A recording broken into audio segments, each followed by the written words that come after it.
Hello learners, in previous module we have started with mechanisms of probiotic action and there we have studied and discussed first three mechanisms like enhancement of barrier function, production of antimicrobial peptides or substances and competition for adherence. So to move further, let's now discuss the fourth mechanism, that is immune modulation. Probiotics are non-pathogenic live microorganisms that can provide a diverse health benefits on the host when consumed in adequate amounts. Recently, many reports suggest that certain probiotic strain or multi-strain mixture have potent immunomodulatory activity in diverse disorders including allergic asthma, atopic dermatitis and rheumatoid arthritis.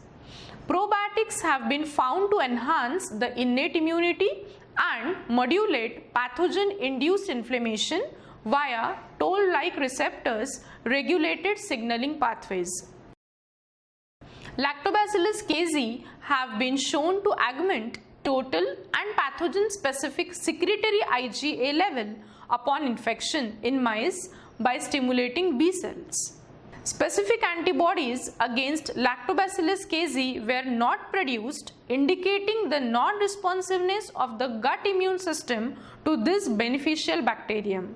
Lactobacillus casei downregulated the transcription of number of genes encoding pro-inflammatory effectors such as cytokines and chemokines as well as adherence molecule induced by invasive Shigella flexneri. In addition to this, it is well known that probiotic bacteria can exert an immunomodulatory effect. These bacteria have the ability to interact with epithelial cell as well as dendritic cells and with monocytes, macrophages and lymphocytes. The next mechanism of action is interference with quorum sensing signaling. Now, bacteria communicate with each other as well as with their surrounding environment through a chemical signaling molecule which are known as autoinducers. This phenomena is called as quorum sensing. The use of this cell-to-cell signaling mechanism facilitates the regulation of important traits of enteric microbes that allow them to successfully colonize and start the infection in their host.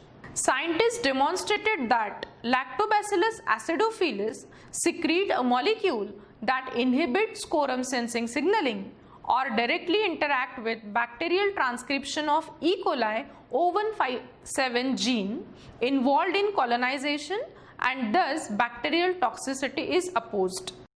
So friends, so far we have finished all the basic mechanism of action of probiotics. We will now discuss these all mechanisms in detail with respect to following activities such as antipathogenic activity of probiotics, urogenital health care, anti-diabetic activity of probiotics, anti-inflammatory activity, anti-cancer activity, angiogenesis activity of probiotic, effect of probiotics on brain and central nervous system. So let's discuss first mechanism, which is nothing but antipathogenic activity of probiotics. Antipathogenic activity is regarded as one of the most beneficial effects of probiotics. There has been considerable research on the antipathogenic activity of probiotics or a probiotic mixture. Scientists found that there are number of modes of action of probiotics through which they confer antipathogenic activity. These mechanisms are production of short chain fatty acids such as acetic acid, propionic acid, butyric acid and lactic acid. Short chain fatty acids help to maintain an appropriate pH in the colonic lumen, which is imperative in the expression of numerous bacterial enzymes and in metabolism of foreign compounds and carcinogens in the gut. Apart from short chain fatty acids, probiotics also produce wide variety of antipathogenic compounds like bacteriocins, ethanol, organic acids, diacetyls, acetaldehydes, hydrogen peroxides, peptides are produced by many probiotics.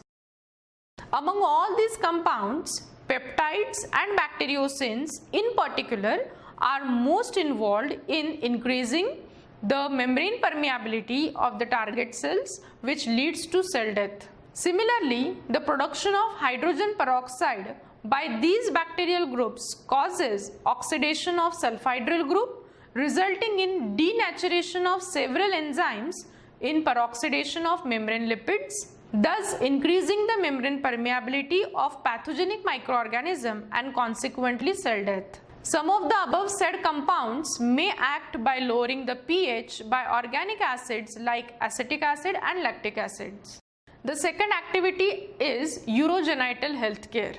According to Centers for Disease Control and Prevention, more than 1 billion women around the world suffer from non-sexually transmitted urogenital infections such as bacterial vaginosis, urinary tract infection, and several other yeast infections. The most commonly documented bacterial STDs in some developed countries are gonorrhea and chlamydia, which are caused by Neisseria gonorrhoeae and Chlamydia trachomatis respectively. It is well known that there is an association between abnormal vaginal microbial flora and an increased incidence of urinary tract infection.